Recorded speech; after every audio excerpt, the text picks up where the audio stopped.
আলিপুর আবহাওয়া দপ্তর কি জানিয়েছে এক নজরে জেনে নেওয়া যাক। আপনি দেখবেন যে গত কয়েকদিন ধরেই আমরা পশ্চিমবঙ্গে মানে বিশেষত দক্ষিণবঙ্গের স্টেশনগুলিতে নর্মালের থেকে বেশ অনেকটা নিচে ছিলাম। সর্বোচ্চ তাপমাত্রাটাও বেশ অনেকটা নিচে ছিল, সর্বনিম্ন তাপমাত্রাটাও বেশ অনেকটা নিচে ছিল।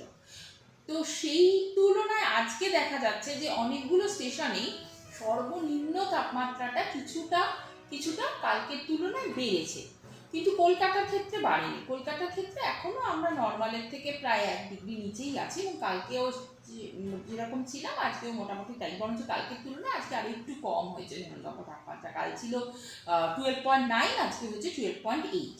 কিন্তু অন্যান্য শ্রীনিকেতনের ক্ষেত্রে আজকে দক্ষিণবঙ্গের ন্যূনতম তাপমাত্রা গেছে শ্রীনিকেতনে 9.7 ডিগ্রি সেলসিয়াস, যেটা কালকের তুলনায় আজকে কিছুটা বৃদ্ধি পেয়েছে, প্রায় 2 ডিগ্রির কাছাকাছি 1.7 ডিগ্রি সেলসিয়াস বৃদ্ধি পেয়েছে। এবং বর্ধমান, আসানসোল এই সমস্ত জায়গাতেই আমরা কালকের তুলনায় আজকে দেখতে পাচ্ছি যে কিছুটা তাপমাত্রা, ন্যূনতম তাপমাত্রাটা কিছুটা বৃদ্ধি পেয়েছে।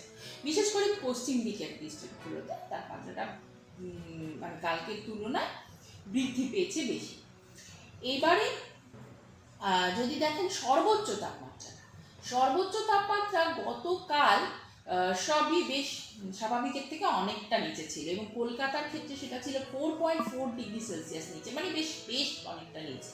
কিন্তু আজকের 11:30টার অবজারভেশনে দেখা যাচ্ছে দক্ষিণবঙ্গের ক্ষেত্রে মোটামুটি অনেকগুলো জায়গাতেই কালকের 11:30টার যে অবজারভেশন, মানে 24 ঘন্টা পরে আজকের 11:30টার অবজারভেশনে দেখা যাচ্ছে তাপমাত্রাটা সেই তুলনায় বেশ কিছুটা বৃদ্ধি পেয়েছে। যেমন কলকাতার ক্ষেত্রে বৃদ্ধি হয়েছে 2.2 ডিগ্রি সেলসিয়াস আলিপুরে, হলদিয়ার ক্ষেত্রে 2 ডিগ্রি, ক্যানিংয়ের ক্ষেত্রে 3 ডিগ্রি, আসানসোলের ক্ষেত্রে 1.4 ডিগ্রি। তার মানে আমরা মানে এখান থেকে বুঝতে পারছি যে সর্বোচ্চ তাপমাত্রাটা যেরকম বেশ অনেকটা নিচে ছিল, সেটা এখন আর দক্ষিণবঙ্গের ক্ষেত্রে হয়তো থাকবে না, সেটা বেড়ে যাবে।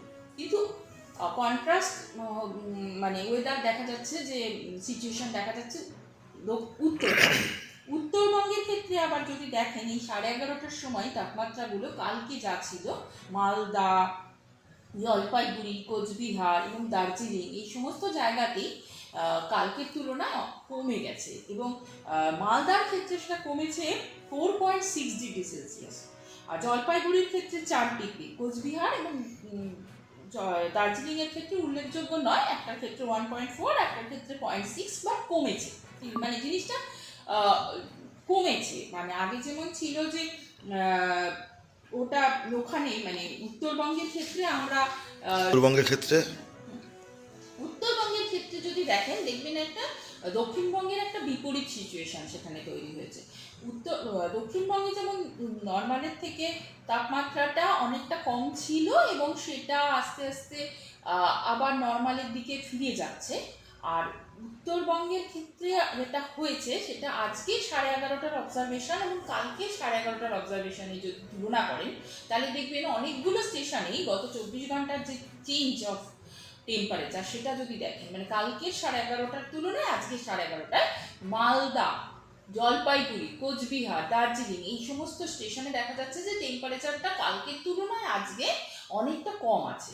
এবং মানে মালদার ক্ষেত্রে উল্লেখযোগ্য রকম কম, সেটা হচ্ছে 4.6 ডিগ্রি সেলসিয়াস কম আছে, জলপাইগুড়ির ক্ষেত্রে 4 ডিগ্রি কম আছে, কোচবিহারের ক্ষেত্রে 1.4 ডিগ্রি, আর দার্জিলিং এর ক্ষেত্রে 0.6 ডিগ্রি। মানে স্বাভাবিকের থেকে না, কালকের তুলনায়। কালকের 11:30টার যে অবজারভেশন সেই তুলনায় আজকের 11:30টার অবজারভেশনে এটা কমে গেছে।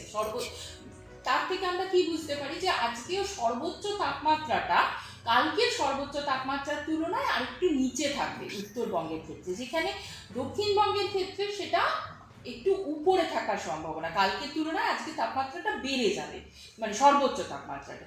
সেটাই উত্তরবঙ্গের ক্ষেত্রে আবার উল্টো, সেখানে আবার কালকের তুলনায় আজকে সর্বোচ্চ তাপমাত্রাটা কমবে। আর এমনিতে যা পূর্বাভাস রয়েছে আগামী কয়েকদিনে, সেটা অনুযায়ী উত্তরবঙ্গের ক্ষেত্রে সর্বনিম্ন তাপমাত্রা সেরকম কোনো পরিবর্তন হবে না, কিন্তু দক্ষিণবঙ্গের ক্ষেত্রে সর্বনিম্ন তাপমাত্রাটা আগামী 4 দিন সেরকম কোনো উল্লেখযোগ্য রকম পরিবর্তন হবে না, কিন্তু তারপর থেকে 2 থেকে 3 ডিগ্রি ধীরে ধীরে বৃদ্ধি পাবে। এটা হচ্ছে মানে তাপমাত্রার পূর্বাভাস। আর এর সঙ্গে ঘন কুয়াশা এবং কুয়াশা দুটোরই মানে হালকা থেকে মাঝারি কুয়াশা দুটোরই পূর্বাভাস রয়েছে। উত্তরবঙ্গের ক্ষেত্রে ঘন কুয়াশা হওয়ার সম্ভাবনা রয়েছে প্রথম দুদিন, আজ মানে আগামীকাল সকালে এবং আগামী পরশুদিন সকালে সবকটি জেলাতে, এবং তারপরের দুদিন মানে 28, 29, 30 এবং 31 তারিখ সকালে উত্তরবঙ্গের ক্ষেত্রে ঘন কুয়াশা হওয়ার সম্ভাবনা রয়েছে দার্জিলিং, নর্থ দিনাজপুর এবং কোচবিহার জেলায়। আর হালকা থেকে মাঝারি কুয়াশা হওয়ার সম্ভাবনা উত্তর এবং দক্ষিণবঙ্গের সবকটি জেলাতেই রয়েছে আগামী দুদিন দক্ষিণবঙ্গের ক্ষেত্রে এবং আগামী 5 দিন উত্তরবঙ্গের ক্ষেত্রে হালকা থেকে মাঝারি কুয়াশার সম্ভাবনা। আর এই মোটামুটি এখনকার পূর্বাভাস। এর সঙ্গে দার্জিলিং জেলাতে স্নো এবং রেইন হওয়ার সম্ভাবনা রয়েছে 30, 31, 1 এবং 2 তারিখে, মানে 31শে ডিসেম্বর, 1 জানুয়ারি এবং 2রা জানুয়ারিতে দার্জিলিং জেলাতে স্নো অথবা রেইন হওয়ার সম্ভাবনা রয়েছে। তার কোনো প্রভাব কি আমাদের কলকাতায় পড়বে? না, তার কোনো প্রভাব নয়, সেরকম কিছু প্রভাব নয়, কিন্তু উত্তরবঙ্গে সেটার প্রভাব তো থাকছেই। যে উত্তরবঙ্গে সেজন্য টেম্পারেচারের তো সেরকম কোনো পরিবর্তন যেখানে দক্ষিণবঙ্গের ক্ষেত্রে বলছি যে 4 দিনের পর থেকে তাপমাত্রাটা একটু বাড়বে, কিন্তু উত্তরবঙ্গের ক্ষেত্রে তাপমাত্রাটা একই রকম।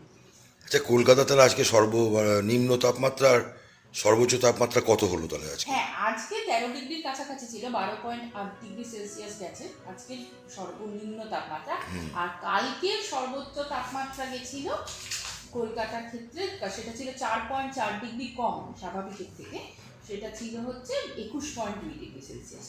এইবার আজকে যে পূর্বাভাস দিয়েছি, যেহেতু আজকে বললাম 11:30টার সময় কালকে 11:30টার তাপমাত্রার তুলনায় আজকে কলকাতার তাপমাত্রা বৃদ্ধি পেয়েছে, মানে দক্ষিণবঙ্গের ক্ষেত্রে বৃদ্ধি পেয়েছে, উত্তরবঙ্গের ক্ষেত্রে কমে গেছে। আজকে যেহেতু 11:30টার তাপমাত্রা কলকাতাতে 2.2 ডিগ্রি বৃদ্ধি পেয়েছে, সেই জন্য আমরা আশা করছি আজকে সর্বোচ্চ তাপমাত্রা কলকাতাতে 23 ডিগ্রি সেলসিয়াসের কাছাকাছি থাকবে, এবং আগামীকাল সকালে আবার 13 ডিগ্রি সেলসিয়াসের কাছাকাছি নেমে আসবে তাপমাত্রা, সর্বনিম্ন তাপমাত্রাটা। এবং আগামী কয়েকদিন কলকাতাতে ওই মোটামুটি 13 থেকে 15 ডিগ্রির মধ্যেই, মানে প্রথম কয়েকদিন 13, তারপর বাড়বে একটু বেড়ে, মানে প্রথম 3 দিন 13 ডিগ্রি সেলসিয়াস, কাল সকালে, পরশু এবং তারপরের দিন, তারপরে একটু বেড়ে 14 ডিগ্রি থাকবে আবার পরের 3 দিন, এবং তারপরে 2 তারিখে গিয়ে হয়তো তাপমাত্রাটা, মানে 2 তারিখ মানে 3 তারিখ সকালে, মানে 2 তারিখের যে মেটিওলজিক্যাল ডে সেটা 3 তারিখ সকাল হয়ে যাচ্ছে, সেই দিনকে 15 ডিগ্রি সেলসিয়াসের কাছাকাছি থাকবে, এরকমই এখন পূর্বাভাস দেওয়া হচ্ছে। আর এর সঙ্গে সর্বোচ্চ তাপমাত্রাটাও যদি দেখেন, সেটা হচ্ছে 23 ডিগ্রি থেকে মোটামুটি 25 ডিগ্রির মধ্যেই থাকবে এই আগামী কয়েকদিন কলকাতার সর্বোচ্চ তাপমাত্রা। আর দক্ষিণবঙ্গের অন্যান্য জেলা, উপকূলবর্তী জেলাগুলোতেও মোটামুটি ওই 23-24 এরকমই থাকার সম্ভাবনা বেশি, 23-24-25-এর মধ্যে, মানে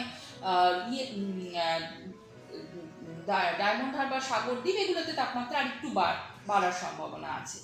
আর যদি সর্বনিম্ন তাপমাত্রাটা মোটামুটি উত্তরবঙ্গে, এই দক্ষিণবঙ্গের উপকূলবর্তী জেলাগুলোতে ওই 13 থেকে 15 ডিগ্রির মধ্যেই থাকবে, আর